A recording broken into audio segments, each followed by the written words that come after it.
नमस्कार दोस्तों। मैं विनोद कुमार मिश्रा अपने यूट्यूब पे एम्पैथी एक्सप्रेस फेसबुक में आपका स्वागत करता हूँ। आज उपनिषद की चरैवेद की यात्रा का दूसरा एपिसोड आपके सम्मुख ला रहा हूँ। यदि पसंद आए तो इसे सब्सक्राइब अवश्य करिएगा। वास्तव में आत्म प्रेम करना दुनिया के सबसे कठिन कार्य है। आत्म प्रेम आध्यात्मिक यात्रा का ऐसा पड़ाव है जहाँ स्वयं से प्रेम, वहाँ पर आप जो स्वरूप देखने लगते हैं उसमें कोई मुखौटा नहीं रहता है। वो केवल सत्य का स्वरूप होता है। आत्म प्रेम नदी की भांति प्रवाहित होती रहती है। वायु की भांति वायुमंडल में प्रेम की हवा बहने लगती है। प्रेम में बने रहने का परिणाम होता है। फिर भी प्रेम के प्रवाह में हमने महसूस किया कि समाज के बहुत तेरे मुस्कुराते हुए लोगों के अंदर अथाह पीड़ा अपने साथ लेकर वो सब चलते रहते हैं। स्वाभाविक है कि आपके अंदर कुछ विचारों का सृजन होने लगता है। आप उन मूल कारणों का ज्ञान प्राप्त करना चाहते हैं जिसके चलते मानव मन अपने संपूर्ण जीवन में दुखों एवं कष्टों से जीवन यापन करने के लिए आखिर अभिशप्त क्यों रहते हैं, उसके समाधान के ऊपर भी आपकी दृष्टि जाती है। ये प्रश्न आपकी अपनी आत्मा से उभरती है। आत्मा जो प्रकृति से एकाकार रहती है, आपके आंतरिक स्वर प्रकृति से तालमेल होने के कारण उस ज्ञान को प्रदान करने की दिशा में काम करने लगती है। दुनिया में कष्टों पीड़ाओं की अनंत श्रृंखलाएँ हैं। प्रकृति आपको कोई धार्मिक ग्रंथ तो मुहैया नहीं कराएगी। ज्ञान देने के लिए आपको उन अनुभूतियों से गुजारेगी, उन वेदनाओं से रूबरू करवाएगी। निर्धन की वेदना का ज्ञान देने के लिए आपको निर्धन बनाएगी। आपके सारे संसाधनों को समाप्त करने की दिशा में काम करेगी। निर्धनता की समस्त सीमाओं या सीमाओं के पार भी ले जाएगी। उस यात्रा में दीनहीन लाचार बेबसी के हर पहलू के ज्ञान से भरने के लिए उन पड़ावों से गुजारेगी। तब आप मान अपमान हृदय में बैठे हुए लोगों की वास्तविकताओं से परिचित होंगे। इसी यात्रा को कंटकाकीर्ण रास्ता कहा गया है। यही कारण है कि इस यात्रा में जीवन से मृत्यु अधिक बेकर लगती है, जहाँ दूर क्षितिज में भी आशा की रोशनी दिखाई नहीं पड़ती। यदि कोई ये कहे कि चलो रामायण की चौपाई कर लो तुम्हारा कल्याण होगा, उससे कल्याण होना नहीं है, क्योंकि आत्मिक चेतना यात्रा से ही संभव हो सकती है। यहाँ तक कि यात्रा गहन अंधकारों से भरी होती है। आध्यात्म की इस यात्रा में केवल आदमी स्वयं को अकेला पाता है। उसके पहले जो प्रिय थे वो सब इतने प्रिय थे कि उन्हें अपनी आत्मा अपना आत्मिक प्रेम में आपने मान लिया था। उन लोगों के व्यवहारों से आप इतने व्यथित हो जाते हैं कि हृदय के प्रेम स्थली में उनकी धुंधली छायाएं भी नहीं दिखाई पड़ती। दिखाई पड़ता है तो स्वयं का स्वरूप और विराट स्वयं से प्रेम की अनुभूति, लेकिन उन अनुभूतियों को साझा करने वाला कोई दूसरा नहीं। एक हल्का सा पछतावा कि केवल संसार में मात्र अकेला व्यक्ति है जिसकी गहराई को कोई था नहीं लगा पाता है। बेशक इस जटिल यात्रा में मन में उठने वाले हर कष्टों को, हर पीड़ाओं को, हर वेदनाओं को, अपमानों को, उपेक्षाओं के कारणों का ज्ञान प्राप्त हो जाता है। कारण है तो उसके समाधानों का एवं उसके निवारण का उपाय भी प्राप्त हो जाते हैं। जिस ज्ञान की खोज में निकले थे उस ज्ञान से आपका साक्षात्कार होता है। लेकिन यात्रा का अंधियारा वैसा ही बना रहता है। प्रकृति ने ज्ञान दे दिया, कारण दे दिए, समाधान दे दिए, लेकिन यात्रा के कष्टों ने आपको इस कदर तोड़ा कि आप ये विश्वास कर बैठे कि प्रेम और प्रेम से उपजा हुआ प्रकाश का कोई अस्तित्व नहीं होता है। वहाँ पर प्रकृति आपकी हर यात्रा की साक्षी थी। आपकी यात्रा भी पूरी हुई। पूरी यात्रा करने पर भी स्वयं को अधूरा मानते हुए अंधेरे में भटकते रहने पर विवश व्यक्ति स्वयं को बेबस और लाचार समझने लगता है।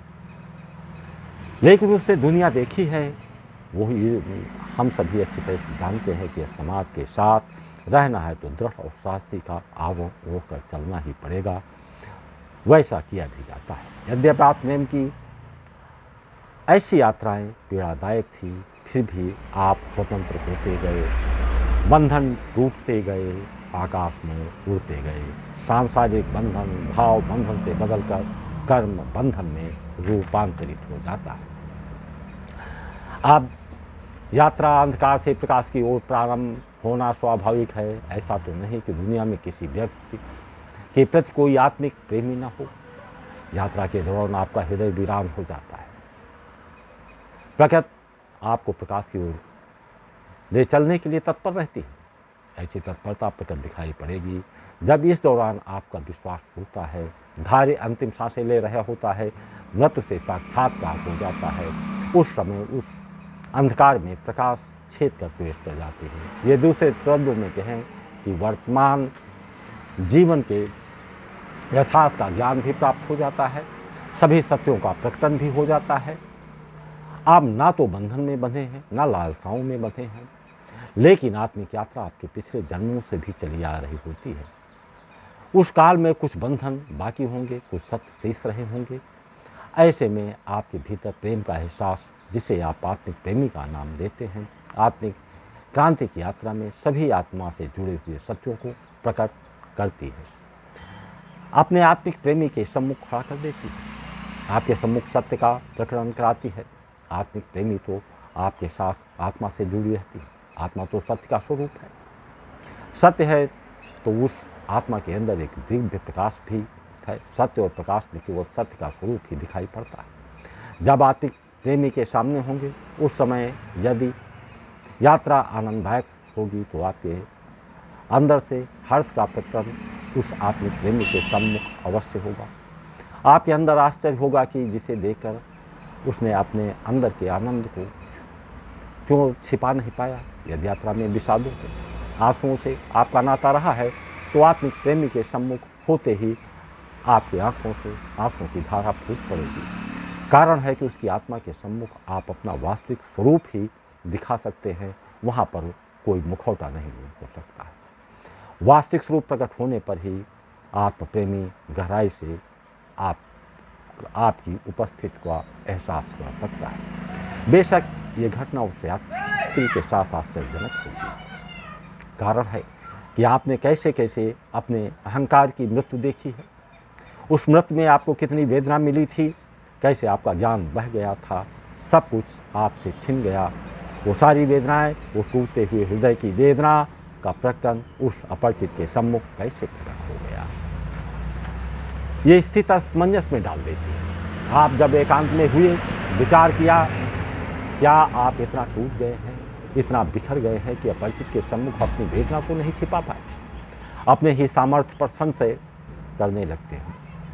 बंद आँखों से भीतर से किसी का नाम, किसी के नाम की ध्वनि सुनाई पड़ती। उस नाम से आपका नाता नहीं था। याद करने पर ज्ञात हो जाता है कि उसी अपरिचित का ये वास्तविक नाम था। इसे भ्रम मानकर आप आगे बढ़ जाते हैं। प्रकृति आपकी पीड़ाओं, वेदनाओं, कष्टों की साक्षी थी। वो आपके भ्रमों को तोड़ती है। ऐसे में वो अपरिचित चेहरा आपके सामने लाकर खड़ा कर देती है। यहाँ तक कि आपकी ऊर्जाओं के प्रवाह में उसे अपने पास पाते हैं, उसकी सांसों की गंधों को भी महसूस करने लगते हैं। यहीं से आध्यात्मिक यात्रा का दूसरा पड़ाव प्रारंभ होता है, या हम कहें कि उपनिषद की यात्रा का ये दूसरा पड़ाव है। विभिन्न झंझावातों से गुजरती हुई यात्राओं में अपने आत्मिक प्रेमी की पहचान उस यात्रा की ओर ले जाता है जिसका लक्ष्य बड़े बड़े मनीषी आध्यात्मिक लोग करते हैं। यद्यपि ऐसी यात्राओं को गोपनीय रखा जाता है। सर्वसम्मत ही विचारधारा आ सकती है, आत्मिक प्रेमी है उसे हासिल करने की मंशा आ सकती है। यदि विचार मूर्खतापूर्ण है, हो सकता है ये विचार आने के पहले ये सोचने की आवश्यकता रहती है कि आपकी जटिल यात्राओं के चलते हुए भीतर जागी गई चेतना के प्रतिफलन के रूप में आपने अपने आत्मिक प्रेमी की पहचान की है, या प्रकृति ने वो पहचान कराई है। वो स्वयं के बारे में जानते हैं, दूसरा उन यात्राओं को किया है या नहीं, उसकी चेतना अपने आत्मिक प्रेमी की पहचान की क्षमता विकसित हुई है या नहीं, इस तथ्य से अनजान रहते हैं। वास्तव में स्वयं से प्रेम करना ही आध्यात्मिक यात्रा है। ये यात्रा नदी के महासागर में समाहित होने की यात्रा है। उस यात्रा में आपका सब कुछ लुट जाता है, पास में केवल प्रेम बचता है। प्रेम के अतिरिक्त आपके पास कुछ नहीं होता है। हाथ तो खाली का खाली है। इस दुर्गम यात्रा में कोई न कोई सहभागी तो होना ही चाहिए था। ऐसे में होता क्या है, प्रकृति उपहार स्वरूप आपको आपके आत्मा से जुड़े हुए व्यक्ति से उस प्रेमी से मिलाती है, ताकि आपकी चेतना जागृत की यात्रा में स्वयं मेरा एकाकी ना पाए, ना कि उस प्रेम को अपने बंधन में बांधने के लिए। वो प्रेम आपके भीतर का प्रकाश है, आपके भीतर का सत्य है, वो आनंद है, वो गीत है, मधुर संगीत है। इसकी आह्लादिक ध्वनि पूर्ण स्वतंत्रता में है। ये आपका आत्मिक प्रेमी है अथवा नहीं, इसे जानने के लिए, इसका एहसास, इसे जानने के लिए इतना पर्याप्त नहीं है कि उसकी गंधों को आपने पहचान लिया। ये इतना कहते कि आप प्रकृति की धन्यभागी नहीं हो सकते। आपको स्वयं से विश्वास करने के लिए प्रमाण की आवश्यकता महसूस होती है। ऐसे प्रमाण प्रत्यक्ष रूप से देखने में सक्षम हो जाते हैं। प्रश्न बढ़ सकता है, ऐसे आत्मिक प्रेमी से साक्षात्कार का लाभ क्या है? जब वो आपका आत्मिक प्रेमी है, वो गहराई से आपको समझता है। यात्रा के प्रारंभ से लेकर आप प्रेमी के मुलाकात तक विभिन्न घटनाओं में आपका हृदय खाली हो गया था। वहाँ किसी का आवास नहीं रह गया था। जिन जिन लोगों ने आपके हृदय में अपना आशियाना बना रखा था, उन लोगों ने यात्रा की जटिलताओं ने आपको संकट से घिरा हुआ व्यक्ति मान लिए थे। उन्हें भय था समय रहते इस आशियाने को छोड़ दो, वरना संकट की आग में वो स्वयं जलने लगेंगे। वो व्यक्ति की लपटों से स्वयं झुलस जाएंगे। सब तो चले गए, ऐसे में उस व्यक्ति ने आपके हृदय में अपना आशियाना बना लिया। अब आपने अनुभव ही नहीं बल्कि आंखों की भांति स्पष्टतया देखने लगते हैं कि आपके हृदय में आपका प्रेमी आनंद के साथ बैठा है। उससे आप द्वैत का संबंध पाते हैं। प्रेमी आपके हृदय में बैठा है, आपने पूर्ण स्वरूप में, वो भी हृदय के ऊपर। ऐसे में आप विश्राम कैसे कर सकते हैं? आंखें खोलते हैं, विश्राम की मनसा प्रेमी से कहते हैं, सूक्ष्म रूप से कहते हैं। वो आपके अनुरोध को मानकर हृदय की आवाज़ से हटता है। तब आप विश्राम करने की स्थिति में आते हैं। जब भी आप यात्रा में होते हैं, आपके हृदय में अपने भौतिक स्वरूप के साथ उसकी उपस्थिति, वो आत्मा से जुड़ा है, जहाँ न कोई बंधन न कोई अपेक्षाएं, साथ साथ यात्रा में बढ़ते रहना। जब भी निराशा हताशा के क्षण आए, वो आपके पास ही रहते हैं। स्थूल शरीर की उपस्थिति वहाँ कोई मायने ही नहीं रखता है, क्योंकि अपने अंदर उसके स्वरूप को पृथक से देखते हैं। वहाँ वो द्वैत भाव में रहते हैं। जब भी आपने झाँका, उसको ही पाया। उसका स्थायी रूप से आपका हृदय बन गया है। स्वयं एवं अपने आत्मिक प्रेमी के स्वरूप में भिन्नता होने पर भी आपके अंदर वो विराजमान है। यह उसके अद्वैत स्वरूप को भी दर्शाती है। इसी के साथ जिस अंधकार में अपने को पा रहे थे, वहीं आगे की यात्रा का सहभागी ही आपके अंदर प्रकाश से भर देती है। ये तो आपका आप प्रेम से निकले परिणाम आप प्रेमी से साक्षात कराने तक की यात्रा थी। उपनिषद तो कहता है नेति नेत चरे चरे, यानी यात्रा का थोड़ा ठहराव है, थोड़ा विश्राम है। आपके साथ आपके आत्म प्रेमी का ज्ञान, उसका एहसास नए अनुभवों की ओर ले जाती है। हालांकि पश्चिम के देशों की यात्रा भोगवादी तक सीमित थी। हम पश्चिम के ज्ञान से प्रभावित रहते हैं। पश्चिम की यात्रा का अंतिम सोपान ऐसे लोगों के मध्य यौनिक संबंधों तक सीमित कर रह जाते हैं। वहाँ वे भूल जाते हैं कि सनातन की यात्रा वहाँ से शुरू होती है जहाँ उनकी शुरुआत भी नहीं होती। पश्चिम से प्रभावित लोग उस प्रेम को अपने बंधन में बांध लेने का प्रयास करेंगे। उपनिषद का यात्री अपने आप प्रेमी को अपने से बांधने की कल्पना भी नहीं कर सकता, क्योंकि उसकी दृष्टि चराई वैद पर रहती है। तो स्वयं का मूल्यांकन करना प्रारंभ कर देते हैं। यहाँ अनुभूतियों के नए द्वार खुल जाते हैं। हमारी यात्रा सतही है। तो अपने आत्म प्रेमी को अपने से बांधने के बारे में विचार करेंगे, लेकिन उपनिषदी यात्रा है तो उस प्रेम के परिणामों पर नजर जाएगा। आपके पास तो प्रेम का सागर है, आत्म प्रेमी है तो उसकी गहराई भी जानते हैं। उससे मिला क्या? यदि वो वैवाहिक साघर्षण था तो वासना में ढकेगी, लेकिन आत्मिक प्रेम है तो वो अंधकार से प्रकाश की ओर ले जाएगी। उसके सम्मुख वासना का कोई स्थान नहीं होता है, क्योंकि वो आत्मिक प्रेमी है, आपकी आत्मा में वास करता है, परंतु उसके वास की अवधि में आपकी स्वतंत्रता अवश्य सीमित होती है। आपकी निजता में बाधा आती है। निजता और स्वतंत्रता मूल्य किसी भी प्रकार के प्रेम से ऊपर होती है। ऐसे में उस आत्मिक प्रेमी को भी आप पूर्ण स्वतंत्र कर देते हैं। ना तो आप उससे बनते हैं और ना आपका प्रेमी आपसे बंधता है। यह आपकी ऐसी यात्राओं का सहभागी होता है जहाँ यात्रा के दौरान जब कभी गहरे अंधकार में आप जाते हैं तो वो प्रेम आपके अंदर प्रकाश भरने का काम करती है। वो प्रकाश की ऐसी किरण होती है जिसके सहारे पूर्ण प्रकाश की यात्रा में आप निकल पड़ते हैं।